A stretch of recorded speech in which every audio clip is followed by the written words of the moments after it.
Mesdames, Mesdemoiselles et Messieurs, bonsoir ou bonjour, c'est long. L'heure à laquelle vous nous suivez dans ces énièmes numéros des Tropicando, le cinquième numéro pour ce qui est de cette série d'émissions que nous sommes en train de faire avec le prophète Mukungubila, l'homme de Dieu. Alors, vous nous avez suivis à 4 reprises.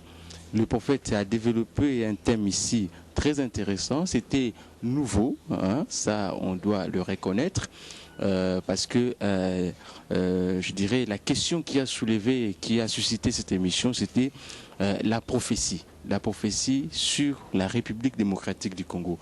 Il y a un certain peuple, une certaine frange de la population africaine qui voudrait s'accaparer de cette prophétie et en faire sienne. Alors le prophète réagissant à cet acte prémédité de la part de nos frères, il a révélé beaucoup de choses, notamment la dernière fois on l'a suivi, il a dit que nous n'étions pas des descendants de Salomon. Or, ces peuples-là cherchent et revendiquent cette descendance de Salomon.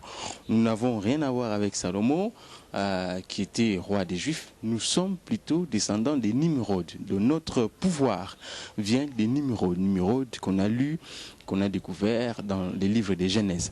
Alors, donc, nous poursuivons sur cette lancée, toujours sur le chemin des découvertes, parce que je crois qu'aujourd'hui encore, nous aurons à faire beaucoup de découvertes avec le prophète de l'Éternel, l'homme de Dieu. Bonsoir. Bonsoir, cher journaliste. Voilà, nous sommes revenus chez vous. Nous avons remarqué que vous ne portez plus la veste comme l'autre fois. L'autre fois, c'était...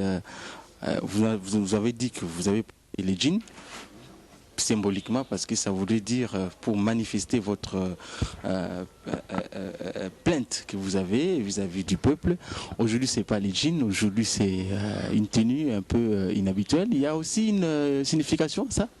Oui, mais je crois que à la différence, tu vas remarquer que ce n'est toujours pas le costume ni la tenue ministre.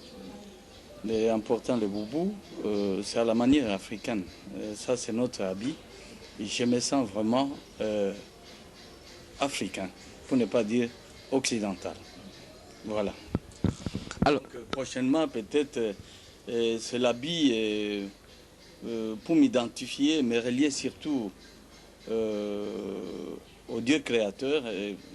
Ceux qui connaissent Dieu et savent s'ils voient des visions, et les images de Dieu en vision, je crois qu'ils connaissent un peu cette tenue-là, peut-être prochainement. Je ne vais pas en parler. Prochainement, tu vas me voir de quelle manière je serai habillé. Ok, merci. On attend les pieds fermes, c'est prochainement. Alors, prophète, l'émission, beaucoup de gens ont réagi à cette émission, vous le savez. Et beaucoup de questions ont été soulevées sur ce que vous avez déclaré la fois passée. Les dieux d'Israël, c'est les dieux d'Égypte. Ou on pourrait d'ailleurs commencer par dire les dieux d'Égypte, c'est les dieux d'Israël. Enfin, parce que nous sommes le peuple égyptien, nous sommes venus de l'Égypte et c'est nous qui avons connu Dieu. Et vous avez dit par rapport à ça d'ailleurs que c'est nous qui avons enseigné la circoncision à Abraham, le père de l'Israël. Alors, ma première question sera justement sur la circoncision. Étant donné que nous n'avons rien à voir avec Salomon, nous n'avons pas revendiqué Salomon. Salomon, l'Israël, il y a la circoncision, et qu'il y a un peuple qui est notre frère, parce que nous avons la même peau noire qui revendique, n'est-ce pas, notre prophétie. Alors, si réellement c'est nous qui avons enseigné au peuple israélite la circoncision, en quoi la circoncision pourrait être un élément déterminant pour nous différencier de ce peuple-là qui revendique notre prophétie? Je ne sais pas si je me suis très bien fait. Oui, j'ai très bien compris. Là, il y a deux questions, et pas une seule, si j'ai bien compris. Pourquoi est-ce que j'avais formulé les souhaits. De pouvoir dire aux frères Vumbi et Rino que ça aurait été mieux même de chanter. C'est la même chose peut-être, mais ça aurait été mieux de chanter parce que notre but au fait, si j'avais l'intention de rassembler tous les serviteurs, tous les journalistes, tous les musiciens, afin de leur communiquer la façon de pouvoir travailler, parce que, au fait, le message, c'est lequel il faut chanter comme chanter ceux qui souffraient. Donc, je cite pour exemple, donc, à titre exemplatif, donc le peuple américain, noir américain, qu'on appelle les Afro-Américains. Je peux citer les Sud-Africains, nos frères, qui, malgré que tous nous puissions nous retrouver sur la tête de nos ancêtres, mais les Sud-Africains ont eu à souffrir et presque de l'esclavage, l'apartheid. Je crois que c'est encore frais dans nos mémoires. Leur façon de chanter, c'était comme s'ils pleuraient, comme s'ils étaient endeuillés. Et c'est de cette manière que j'avais dit, nos musiciens et les musiciens congolais dont je parle ne devraient pas être montrés comme s'ils étaient distraits, comme s'ils n'appartenaient pas à ça, à la souffrance qu'endure le peuple, pour danser, aller jusqu'à dénuder les filles. Et j'ai déploré ça. Ils devraient quand même montrer, parce que en Afrique du Sud comme en Amérique, leur façon de chanter, tu sens qu'il y a, ce sont des gens qui se lamentent.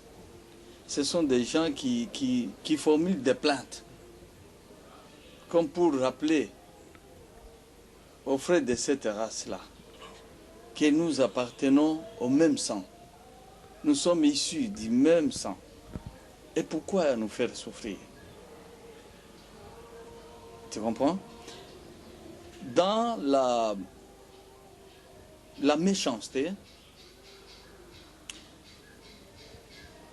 les groupes dont Ku Klux Klan, les mouvements racistes là en Amérique, ils osent même avancer le verset des Chams pour dire qu'il avait été maudit par son père. Et voilà la raison pour laquelle nous sommes en train de payer, nous, de la race noire. Oubliant par là que même s'il avait eu à pouvoir manquer de respect, de tact, de politesse, son père avait évité de les maudire. Je dis bien, je le répète, il avait évité de le maudire. Ça voudrait dire quoi? Si vous vous habituez à lire un peu l'Écriture sainte, vous comprendrez qu'il va parler de sa progéniture, de son enfant. Et la progéniture, pas toute, un enfant, c'est Canaan. Et pourquoi éviter de proférer ces malédictions? Mais il va les balancer sur un enfant. Et pas sur toute la progéniture, mais sur un enfant. C'est Canaan. Quand on lit, parce qu'on est mal intentionné, on est aveuglé, on ne voit pas. Cette malédiction n'est pas sur nous. Et comme preuve, c'est sur même Cham-là que l'Éternel va déverser de tous les trois enfants, Japheth, Sem et Cham. C'est sur Cham que vont se déverser toutes les bénédictions, parce que Dieu fera l'enfant de Cham, qui vient de Couche, comme étant la première puissance de la planète. Et la preuve, c'est le verset qu'on avait lu. Et peut-être qu'on peut répéter rapidement. Oui. Il dit, oui, Les fils de Cham furent Couche, Misraïm, Pout et Canaan. Couche engendra aussi Nimrod. C'est lui qui commença à être puissant sur la terre. ceux qui n'ont pas entendu le verset, parce que c'est le même verset. Genèse 11, 8 jusqu'à 10. Oui, continue. Il fut un vaillant chasseur devant l'Éternel. C'est pourquoi l'on dit... Un vaillant chasseur devant l'Éternel. Un vaillant chasseur devant l'Éternel. C'est le premier à être puissant sur la terre. Et mais, je ne sais même pas si on peut nous accuser de quoi. Je ne sais pas. Cham, c'est l'enfant noir parmi les enfants de Noé. Tu m'entends? C'est l'enfant noir. Et Cham, il est dit, même les historiens auxquels on pouvait au moins peut-être se référer. En tâtonnant peut-être. Je peux citer même quelques Européens comme Hérodote, qu'on appelle même père de l'histoire. Il dit, je crois que l'humanité a commencé par là.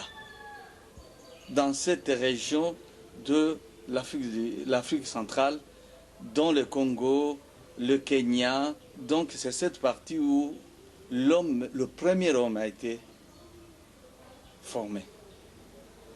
Non, c'est avec raison que l'Éternel Dieu ait pensé à nous, disant, vous privez de cela, je vais vous donner. S'il y avait malédiction sur nous, il n'allait pas faire de l'enfant de Cham, qui vient des couches, le premier puissant de la terre.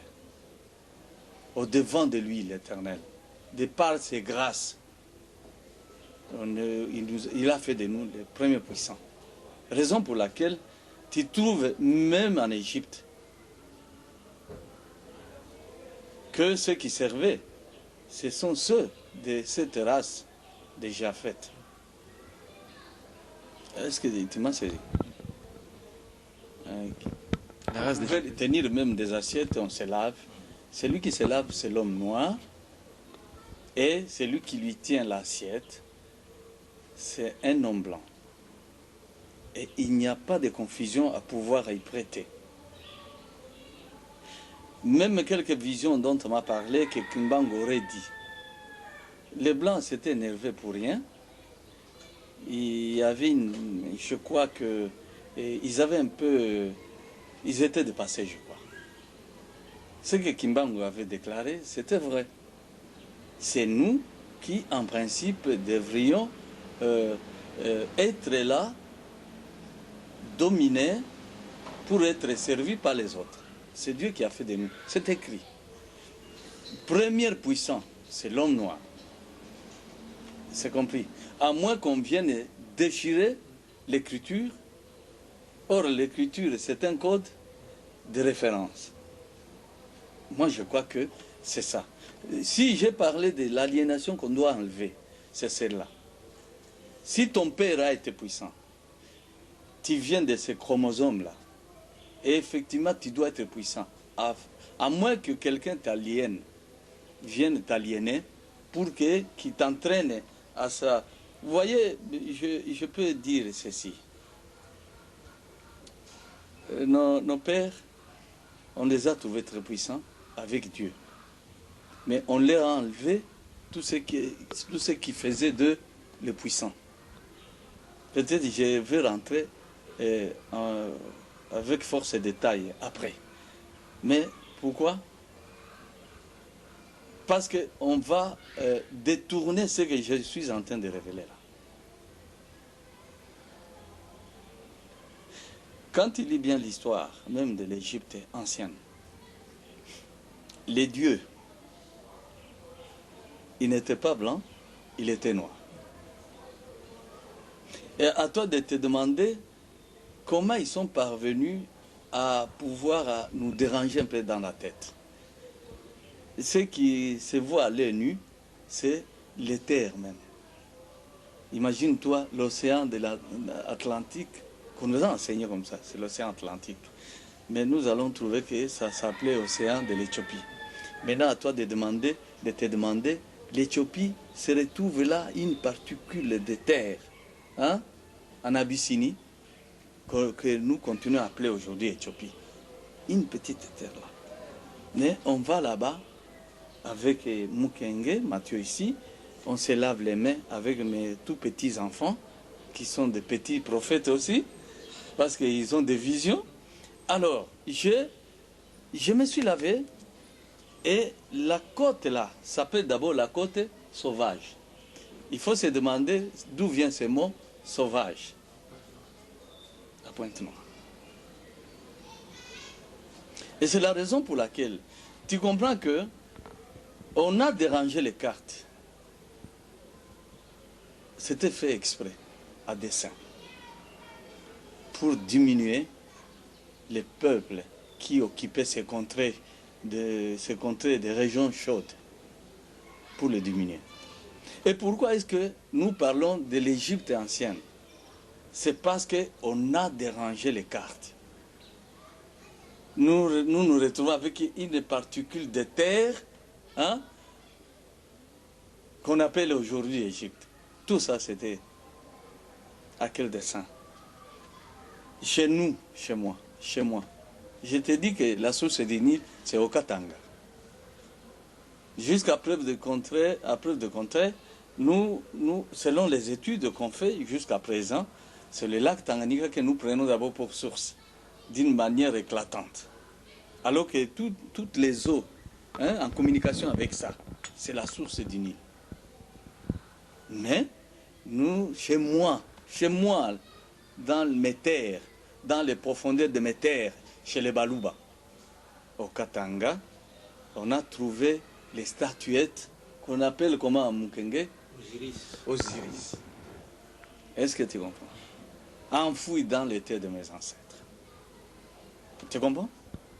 Qu'on a tout fait, mais les vestiges sont toujours là. Tu ne te sens pas, tu es troublé, je crois. J'avais dit qu'on devait s'attendre aux révélations. Oui. Donc, en plein dans les contrées de Baluba. Sur les rives de Lualaba. C'est là, chez moi, qu'on a trouvé ça. Et maintenant, regarde-moi en face. Qui suis-je? Ce n'est pas là la preuve que je suis réellement l'enfant de Nimrod. Moi, Moulouba, je suis l'enfant de Nimrod. Qui viendra nous prouver le contraire? Parce que la statue dont je parle a été brandie. Ok. Comment ça pouvait se retrouver ici alors que l'Égypte se limite là-bas? Vous voyez, quand on veut effacer seulement les traces, c'est ce que font parfois les bandits pour effacer les sangs.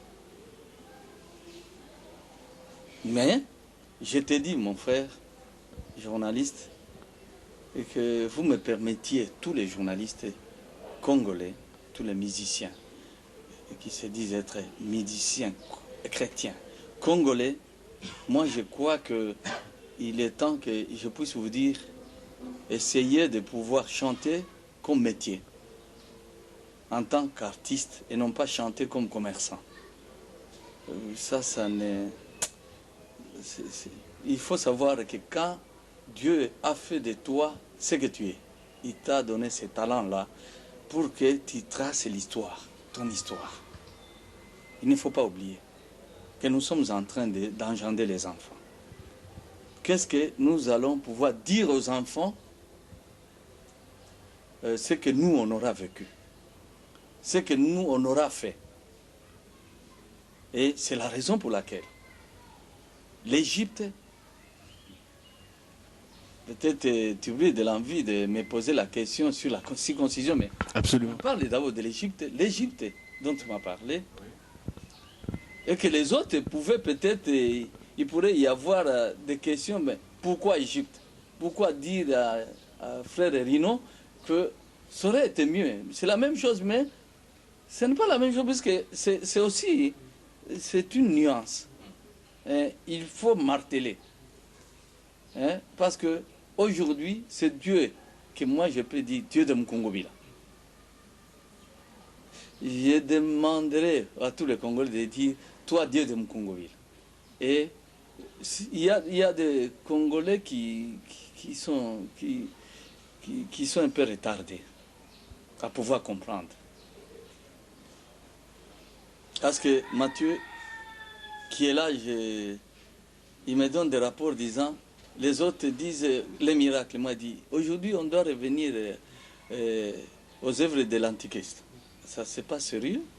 J'ai déjà enseigné suffisamment ce peuple. Il ne faut pas revenir à ça. Le Congo, c'est le Congo qui est peuple enseignant. Et en tant que tel, Dieu a voulu faire de toi dirigeant pour mieux enseigner. Je vous disais que pourquoi est-ce que les papes qui se succèdent ici se penchent sur ce pays. Pourquoi? C'est à cause de ça. Ils connaissent, ils comprennent que c'est le peuple qui va diriger les nations. Et tu vas diriger les nations de quelle manière? Et pourquoi? Les seules raisons, Dieu s'est révélé à toi parce que c'est toi qui lui appartenais. Dans les origines, il n'y a pas un autre peuple, c'est toi. Je dis bien, je le répète, c'est toi au cœur de l'Occident, c'est-à-dire de l'Afrique. C'est toi, le Congo. Quand tu m'entendais dire, si on ne veut pas ces peuples se liguent contre le Congo pour lui enlever la paix continuellement, perpétuellement, ils vont regretter. Parce que le moment est là, quand je dis, ça doit cesser. Ça doit s'arrêter. J'ai entendu dire qu'ils se meuvent là-bas, du côté de l'Amérique, dans la diaspora, parce que ce sont des Africains. Et il y a aussi ce peuple-là qui voudrait nous arracher ça. Ils ne sont plus tranquilles, ils sont très agités. Parce que j'ai remis les choses à leur place. Et à eux de pouvoir se défendre s'ils peuvent casser ce que j'ai dit. Je vous assure, j'ai dit, mais j'ai des réserves en moi, des cartouches que je garde. Ne crois pas que je peux être un imbécile pour me vider comme ça. Non, je garde les cartouches. Dès qu'eux diront, autant qu'il y ait les choses. Même si ce n'est pas moi qui me présenterai là-bas. Si c'est mes disciples à moi. Je crois qu'ils auront chaud. Et le combat ne va même pas être très long. Vous savez que ceux qui m'entourent, ce sont des intellectuels, comme je le suis. Et ça va barder. Et peut-être vous serez là. Et c'est la raison pour laquelle il faut savoir que nous appartenons à Nimrod. Et si nous appartenons à Nimrod,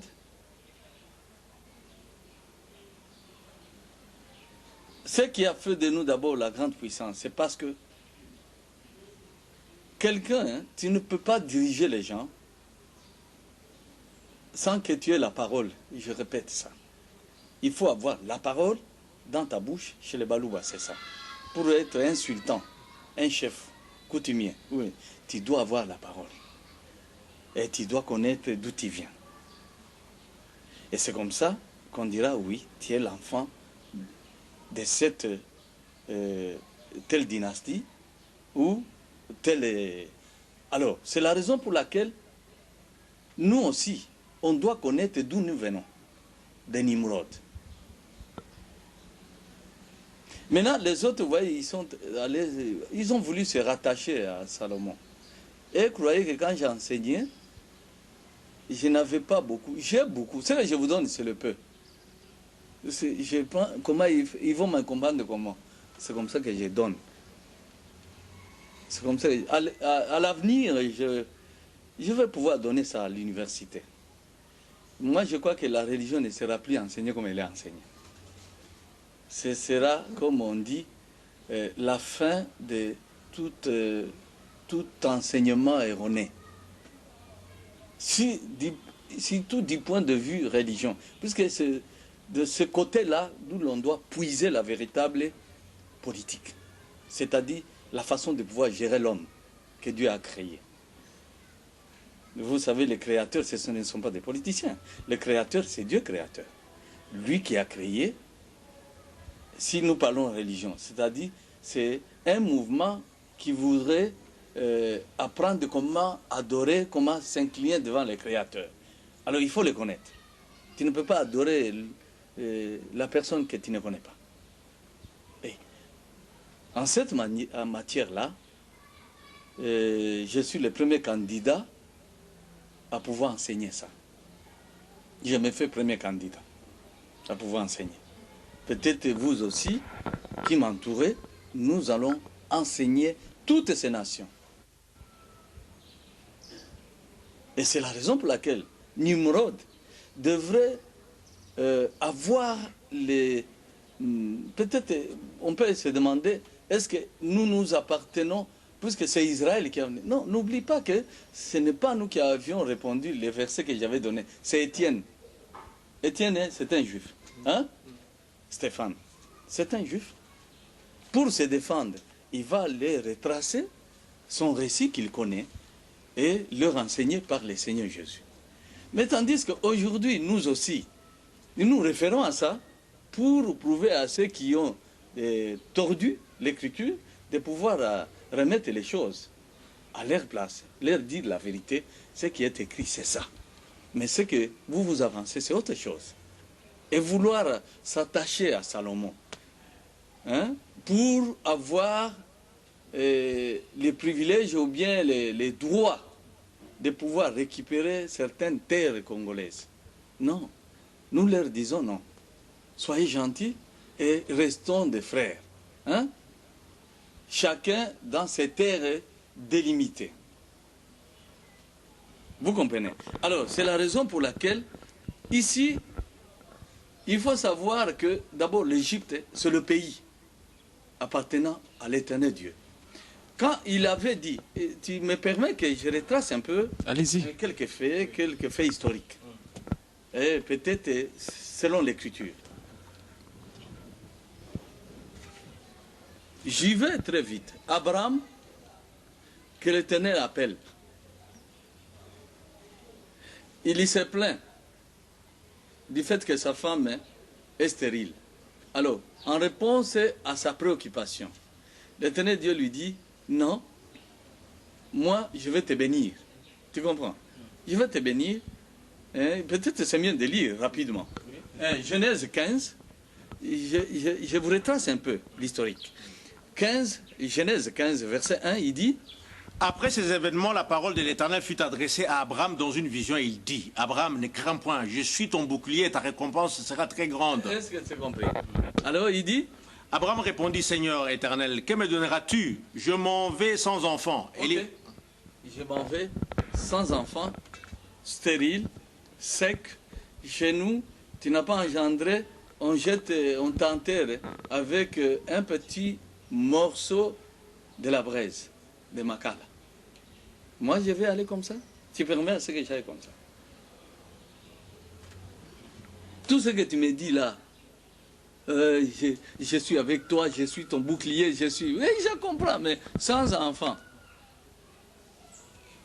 Est-ce que c'est compris? Et c'est comme ça qu'il va lui parler de « Je vais te donner l'enfant. Tu auras cet enfant qui sortira de tes entrailles. » Non, autant, moi, je sais, il y a Élisée, mon serviteur, ce n'est pas celui-là, l'enfant qui va sortir de tes entrailles. Ok. Et en lui parlant de cela, il sort dehors, tu vois, regarde, combien, tu peux compter les étoiles, c'est comme ça que sera ta progéniture. Mais il lui révèle quelque chose. Au verset 13, il dit ceci. L'Éternel dit à Abraham, sache que tes descendants seront étrangers dans un pays qui ne sera point à eux. Ils y seront asservis. Là, quand Étienne nous retraçait, il parlait de nous comme un pays étranger à Abraham. Un pays étranger à Abraham. Mais ici, l'Éternel Dieu change, il ne change pas, mais c'est la même chose. Il dit, ta progéniture, hein, va être asservie par, puisqu'ils iront dans des terres d'autrui. ils seront étrangers là-bas. C'est-à-dire, le peuple d'Israël sera étranger dans ces terres-là. Ce n'est pas nous. Nous, c'est notre pays. Mais eux seront étrangers.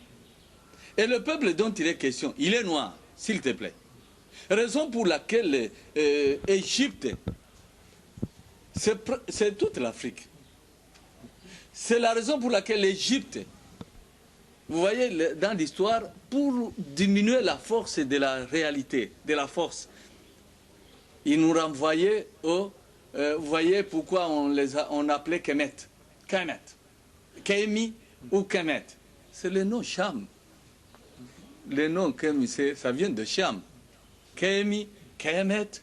Alors, vous voyez, demande-moi comment les historiens blancs commencent à nous interpréter, disant, les noms, vous savez pourquoi on les appelait comme ça? À cause des eaux noires du Nil.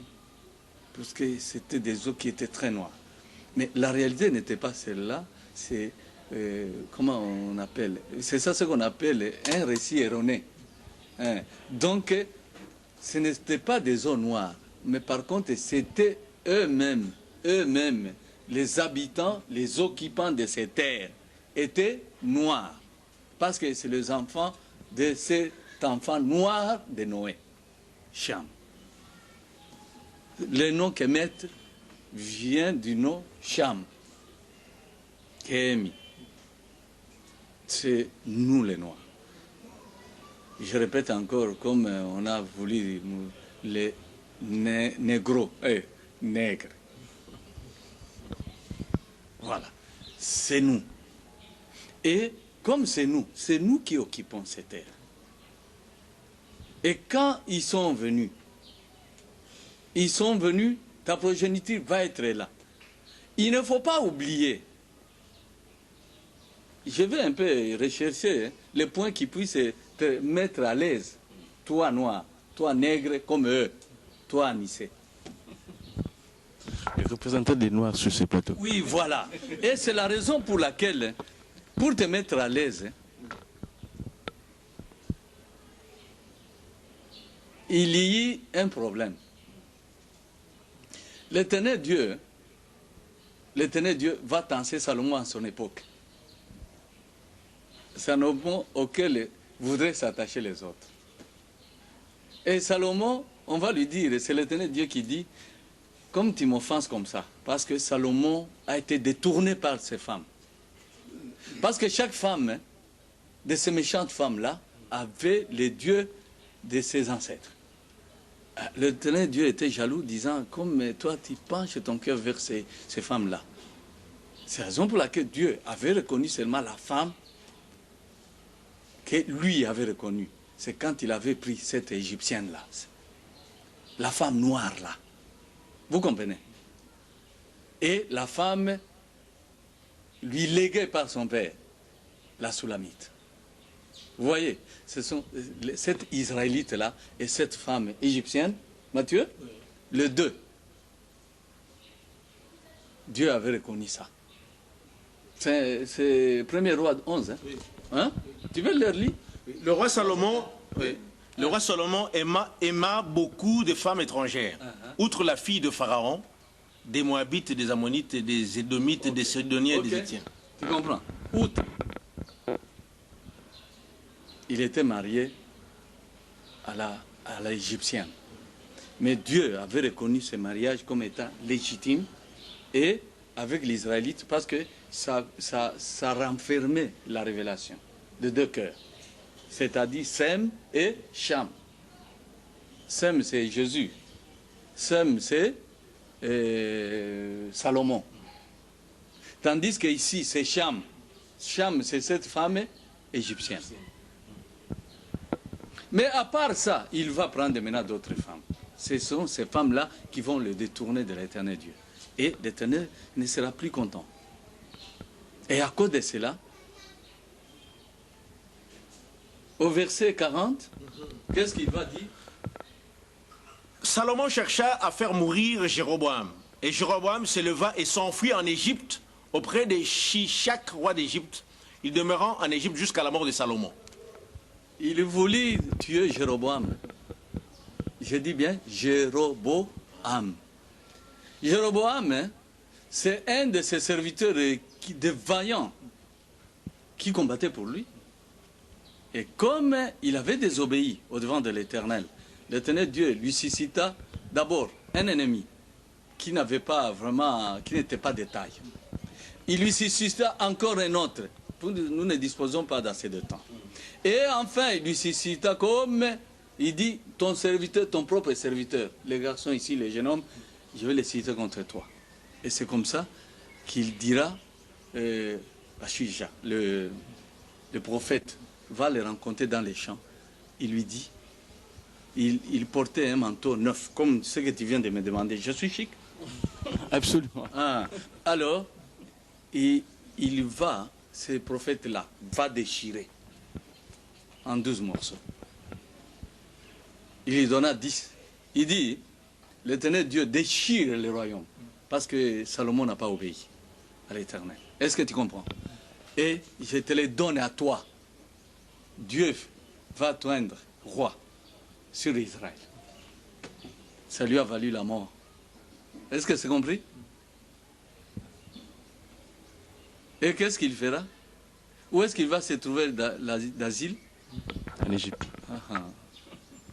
Égypte, la terre de mes ancêtres, la terre de tes ancêtres. Il va fuir la colère de Jéroboam et de Salomon, et il va se réfugier en Égypte. Pourquoi ne pas aller ailleurs? Est-ce que tu comprends?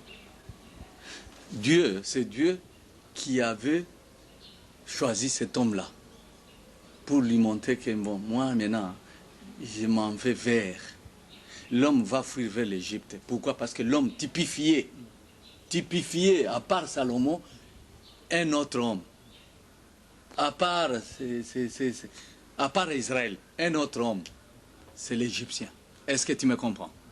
Et pour qu'il puisse donner à cet homme ce que le prophète lui a révélé, il oblige à pouvoir se fuir pour aller rester quelques moments sur la terre de ceux qui règnent, sur la terre de ceux qui dominent, sur la terre de ceux qui ont été la première puissance que l'Éternel Dieu a reconnue.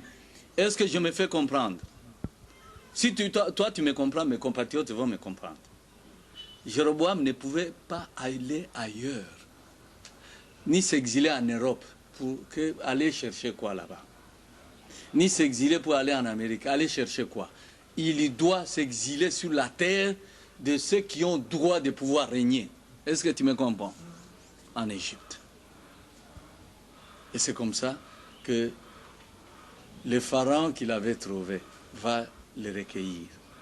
Il va les garder jusqu'au moment où l'Éternel Dieu va donner signe de pouvoir rentrer, afin d'aller rentrer maintenant en possession du pouvoir. Est-ce que c'est compris? Et voilà que signifie l'Égypte. L'Égypte signifie la terre de prédominance, la terre qui doit régner sur la planète. Est-ce que c'est compris?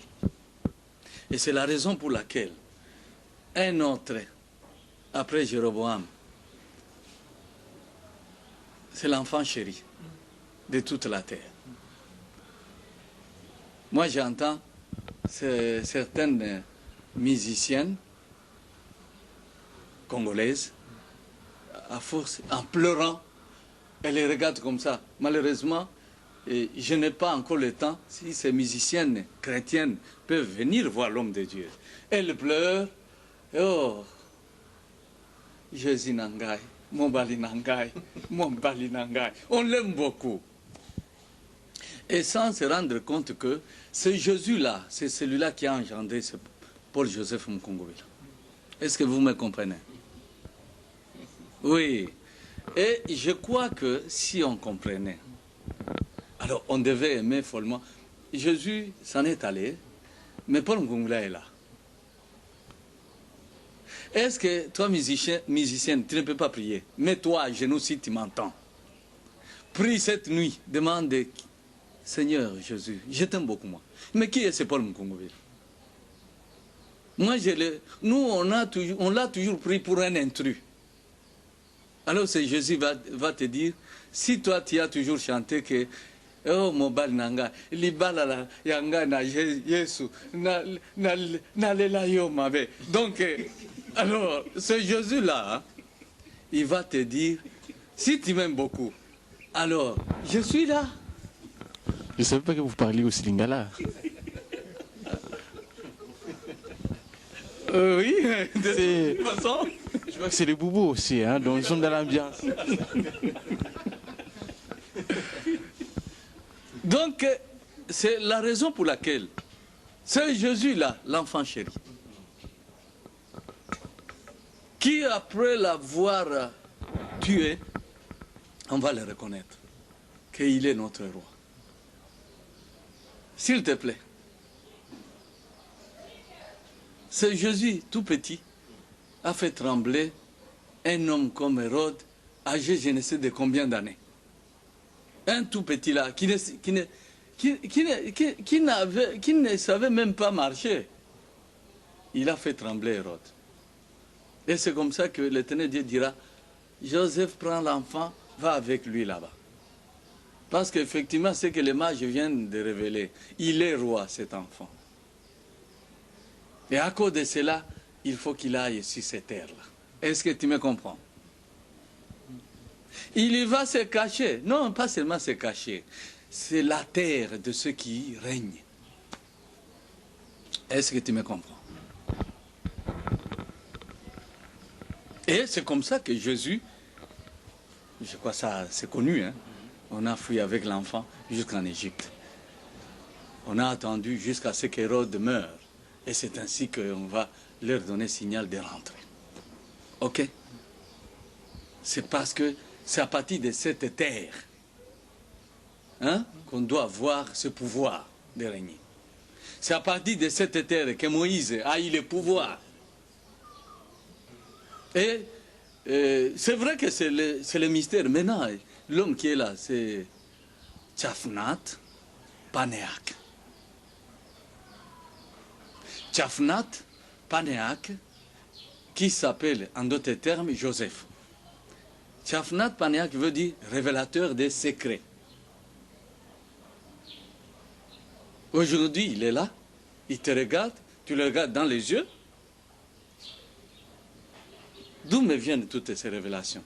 C'est parce que Dieu a dit, tu es Joseph. Est-ce que tu comprends? Et c'est la raison pour laquelle, sur cette terre, c'est la terre de ceux qui doivent régner. On les a réduits au néant aujourd'hui. Les autres peuples venus des autres contrées veulent nous anéantir, nous les Africains. Et c'est la raison pour laquelle j'ai dit l'Égypte.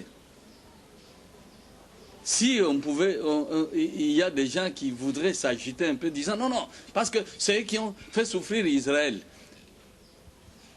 C'est Dieu qui a obligé Israël à pouvoir aller apprendre les coutumes de Dieu à partir de ce peuple-là.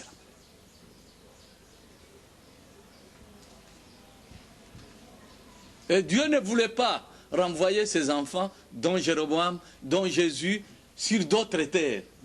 Parce que ce ne sont pas ces terres. Les terres de Dieu, c'est l'Égypte, c'est-à-dire l'Afrique. C'est à partir d'Afrique qu'on peut apprendre comment régner d'abord. Les autres peuples doivent apprendre à partir de nous comment régner. Est-ce que tu m'entends? C'est sans fausse modestie, s'il te plaît.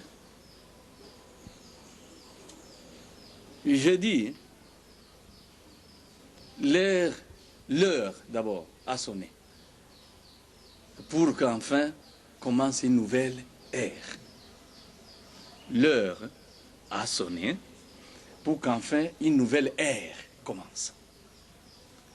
Ceux qui croyaient qu'ils pouvaient continuellement user de violence. Non, non, non, non. Nous nous appartenons à l'Éternel Dieu. La seule épée que nous avons, c'est la parole. C'est avec la parole que nous allons enseigner. Avec la parole, nous allons pouvoir faire comprendre aux gens de pouvoir revenir à Dieu pour qu'enfin l'Éternel Dieu prépare l'enlèvement. Ceux qui ne voudront pas, je crois que c'est le moment où ils vont connaître l'Éternel Dieu. Tu sais qu'il y a beaucoup de miracles qui vont se produire maintenant. Parce que Dieu va imposer sa loi, pas de la façon dont, par exemple, les Européens voulaient. Non. Est-ce que c'est compris? Comme Dieu veut. Et ne pas nous fabriquer maintenant cette église à la manière européenne. Non. Il faut que ça soit à la manière de l'écriture. Et cette manière de l'écriture, c'est la manière africaine. Est-ce que c'est compris? Et c'est la raison pour laquelle Nimrod a eu à pouvoir s'imposer, imposer les coutumes selon Dieu. Et ça lui a prévalu de pouvoir être puissant. Dieu a dirigé par la main forte cet homme-là. Et c'est à partir de lui que tout le peuple ont appris à pouvoir être civilisés. Est-ce que c'est compris? C'est compris? Oui. J'arrête ici, mais je vais revenir à ce point. Okay. La première civilisation, c'est la circoncision. C'est la circoncision. La première civilisation, c'est la circoncision. En fait, quand on circoncis, on civilise. Et vous savez que aujourd'hui, la force de ce peuple-là, hein, c'est ce qui a fait que l'Éternel Dieu ait voulu qu'Abraham, l'homme à partir duquel il devrait avoir une descendance, hein, une progéniture qui puisse lui rendre un culte comme il faut, hein, casser le culte de tous les faux dieux là. Il fallait que ça soit Abraham. Hein? Il va les prendre, il les prend de l'autre côté de l'Orient, de Lourdes de Chaldée, pour l'amener ici, sur nos terres. De force. Hein? Et c'est comme ça qu'il va lui dire, ils vont être, ta progéniture va être asservie par un peuple. Ce peuple-là, c'est l'Égyptien. Et pourquoi? Pour lui apprendre. La première des choses, je peux appeler les cachets, hein, dans le corps, c'est-à-dire la circoncision. C'est-à-dire la circoncision. Nous comprenons bien. À ne pas se méprendre. Hein? Parce qu'en Ésaïe, si vous voulez savoir d'abord, est-ce que l'Égypte peut se prévaloir de ces dieux-là? Hein? Ésaïe chapitre 19, là où il y a notre prophétie, c'est 18 et 19. Et Dieu explique que l'Égypte, c'est réellement mon peuple à moi. Et si j'ai eu à agir, j'avais déjà choisi des lieux dans l'Égypte. Ésaïe chapitre 19, verset combien? Verset 24 et 25. Il dit, en ce même temps, Israël sera lui troisième. Israël sera lui uni à l'Égypte et à la Syrie. Est-ce que c'est compris? C'est compris? Ça va. Uni à l'Égypte et à la Syrie. Et alors? Et ces pays seront l'objet d'une bénédiction. L'Éternel des armées les bénira en disant, béni soit l'Égypte, mon peuple. Son peuple, c'est l'Égypte. Bon, mais ce n'est plus Israël. Donc, alors, Israël, c'est quoi? Et la Syrie, œuvre de mes mains, et Israël, mon héritage. Est-ce que c'est compris? C'est compris? Ça va. Son peuple, c'est l'Égypte. C'est l'Égypte. Peut-être les gens pouvaient s'agiter. Non, non, non, non. Calmez-vous, s'il vous plaît. Calmez-vous. C'est la vérité. Et le reste est là. C'est écrit, c'est gravé. Nous appartenons à l'Éternel Dieu. Dieu les a obligés de venir apprendre nos coutumes, les coutumes de nos ancêtres, cassées par les Européens. C'est compris? Cassées par les Européens. C'est la raison pour laquelle la fois passée j'avais dit la civilisation ancienne de l'Égypte, c'est ça la civilisation qui a donné naissance à toutes les civilisations. Et les signes de cette civilisation, la première c'est un peuple qui n'est pas circoncis. Tu comprends d'où est-ce qu'il vient? Il est primitif.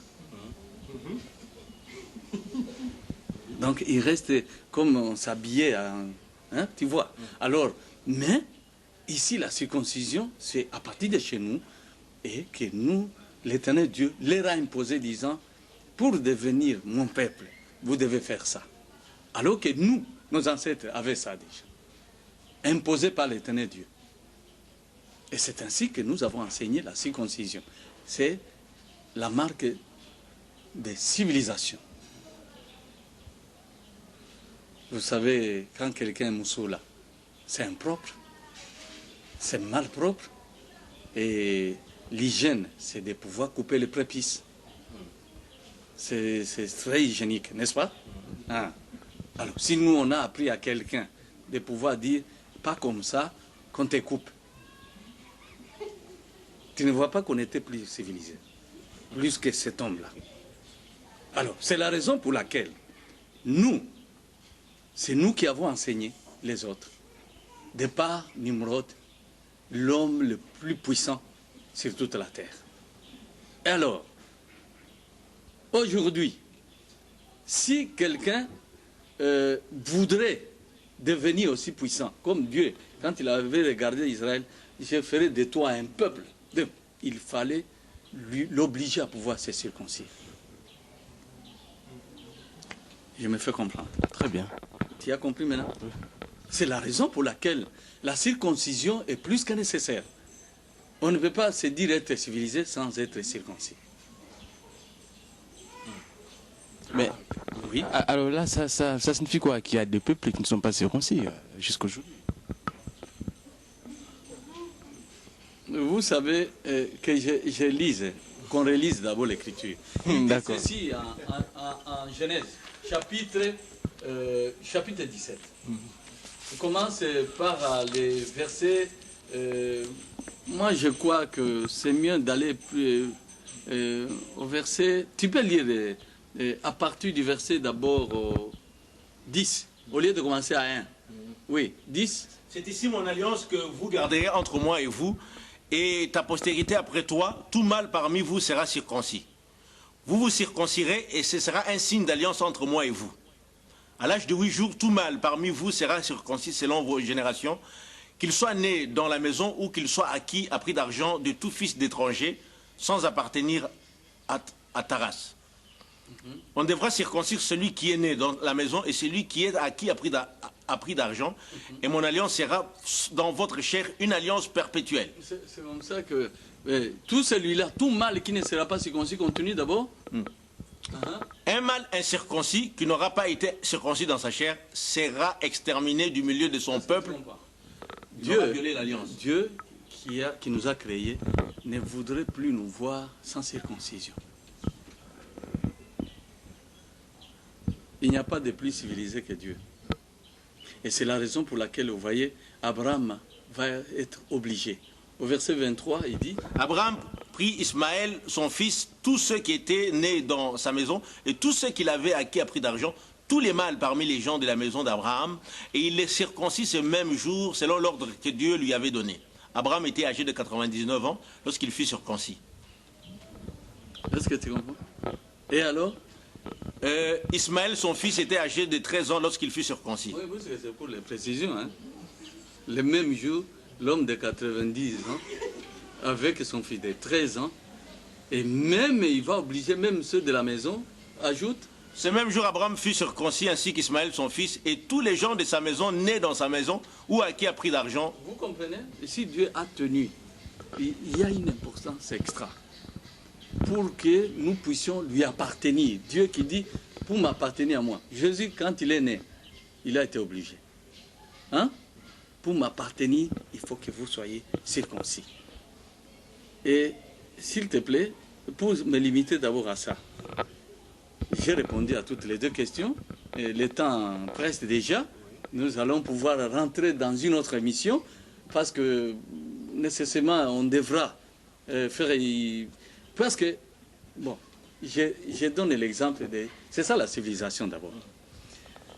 J'avais dit, moi j'ai dit, comment on nous parle des intellectuels?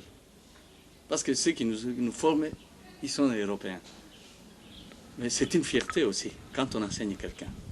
Mais j'ai dit qu'ils ne nous volent pas cette fierté. Parce que au départ, c'est nous qui leur avons enseigné.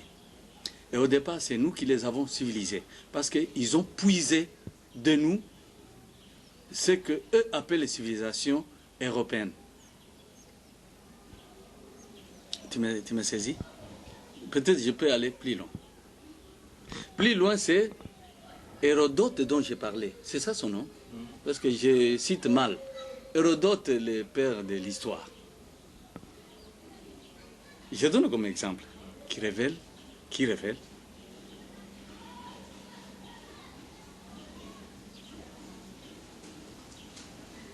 que les noms même de l'Europe, vous comprenez, hein? Les Européens, c'est-à-dire les habitants de l'Europe, ceux qui appartiennent à l'Europe, nos frères à nous bien sûr, puisque nous appartenons tous à Noé.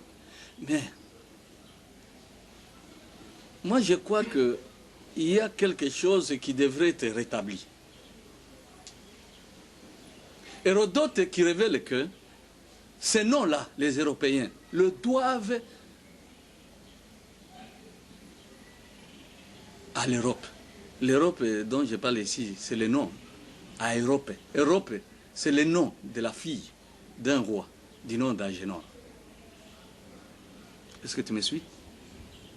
Si on peut noter sur papier, le roi Agénor, c'est le père de cette fille qui s'appelait Europe, dont il tire le nom.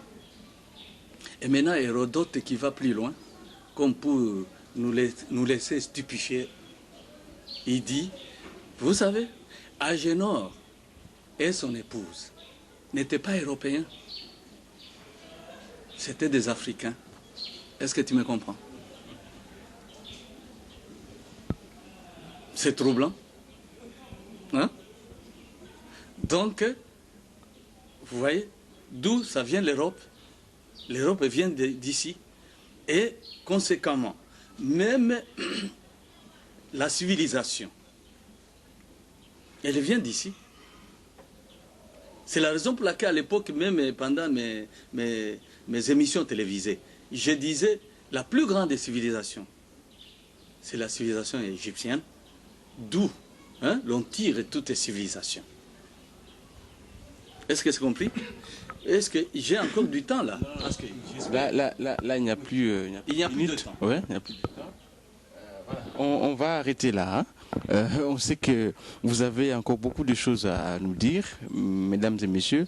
Voilà, nous avons dit au début de cette émission que certainement on aurait encore beaucoup de révélations et ça, c'était chose faite. On a entendu le prophète détailler sur l'affaire Nimrod et vers la fin nous parler, n'est-ce pas, de la circoncision qui est la marque de la grande civilisation.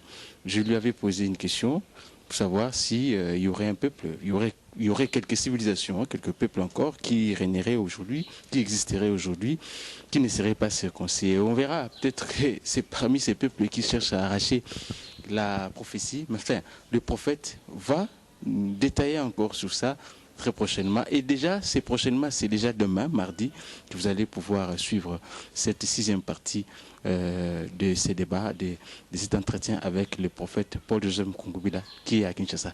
Merci beaucoup, on se retrouve demain, à la même heure sur la même chaîne, votre émission Tropicano. Au revoir.